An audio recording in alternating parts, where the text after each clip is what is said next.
रामैया को उसी गांव में खुद का एक खेत होता था। उस खेत में वो फसल उगाता था और उससे आए हुए पैसों से अपना घर चलाता था।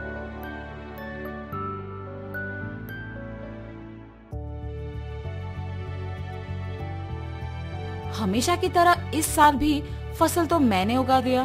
अब गर्मी की मौसम शुरू होने वाली है, जल्द ही तरबूज के बीज डालने पड़ेंगे। ऐसे सोचकर तरबूज के बीज लेके अपने खेत की ओर जाता है।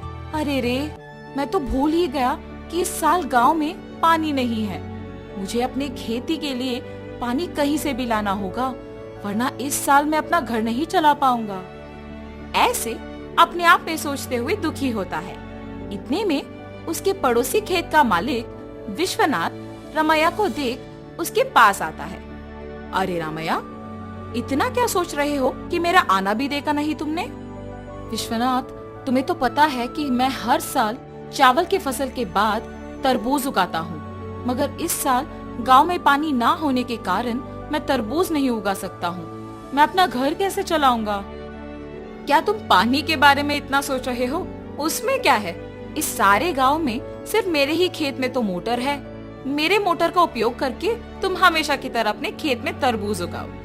मैं तुम्हारा एहसान कभी नहीं भूल सकता हूँ। ऐसे कहकर उसके खेत में मौजूद मोटर के सहायता से पानी का उपयोग करके तरबूज उगाता है।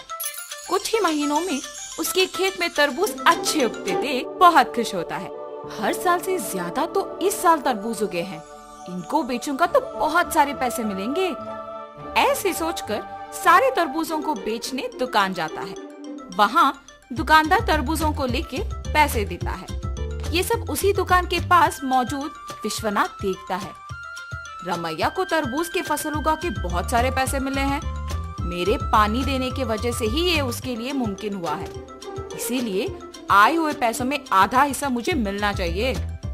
इसके बारे में मुझे रामैया से पूछना होगा। रामैया, मेरे पानी देने के वजह से ही तो तुम इतने तरबूजों को उगा सके हो। हाँ, आपने सच ही कहा है। उस दिन आपने अगर पानी नहीं दिया होता तो आज मेरे हाथों में पैसे नहीं होते। अगर मैं तुम्हें पानी नहीं देता तो तुम्हारे पास आज पैसे नहीं होते ना। मतलब तुम्हारे हाथ में जो पैसे हैं उसमें आधा हिस्सा मुझे मिलना चाहिए ना। ठीक है जी, आपको सिर्फ इन पैसों में आधा हिस्सा चाहिए ना। लीजिए, आप ही की वजह से तो ये मेरे पास आए हैं। ऐसे खुशी से पैसे देता है।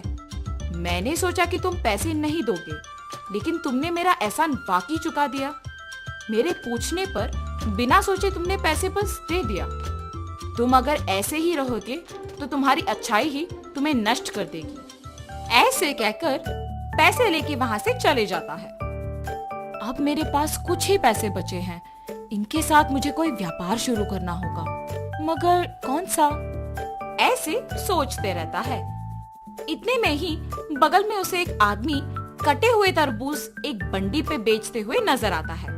प्यास लग रहा है, एक तरबूज का टुकड़ा खाऊंगा। उस तरबूज वाले के पास जाता है और पूछता है, बाबू, एक तरबूज का टुकड़ा मिलेगा? जी हाँ। एक तरबूज का टुकड़ा कितने का है? सिर्फ 5 रुपए है जी। एक तरबूज का टुकड़ा 5 रुपए का है? एक पूरा तरबूज तो बहुत कम पैसों में मिल जाएगा। मैं मेरे पास के सारे पैसों से तरबूज खरीदूंगा और उन्हें ऐसे टुकड़े बना के बेचूंगा। ऐसे मुझे बहुत पैसे मिलेंगे। तुरंत उसको पैसे देके उसके पास के सारे तरबूज लेके जाता है। उन तरबूजों को एक बंडी के ऊपर रख के उन्हें अच्छे टुकड़ों में काट के बेचने लगता है। ऐसे उसका व्यापार बहुत अच्छा चलता है।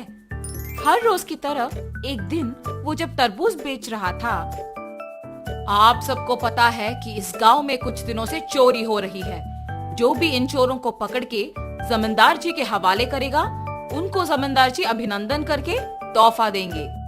उस विज्ञापन को रामैया सुनता है। उस दिन दोपहर को 4 आदमी उसके पास आते हैं। बाबू, हमें 4 तरबूज के टुकड़े दो ना।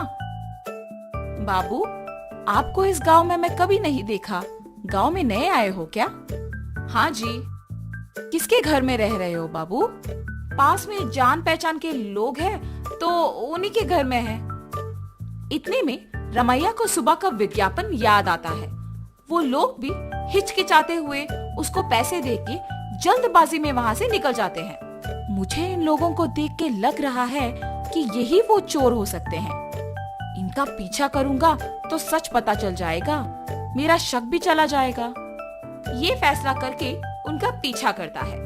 उन लोगों को एक घर में घुसते हुए देखता है। खिड़की में से उन लोगों को देखते रहता है। हम लोगों पे शक आए इससे पहले हमें जमींदार के घर में चोरी करके इस गांव से बाहर निकलना होगा। मेरे सोच के अनुसार ये लोग तो चोर ही निकले हैं। तुरंत मुझे ये जमींदार को बताना होगा, वरना आज जो चोरी होगा उसका कारण तो मैं ही बन जाऊंगा।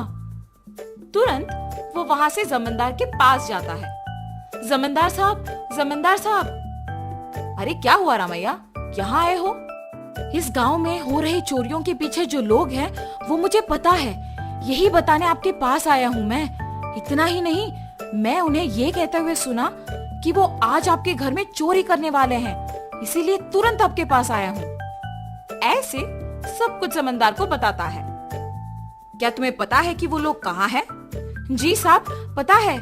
सेवकों, तुम लोग अब रामैया के साथ जाके उन चोरों को पकड़ के मेरे पास लाओ।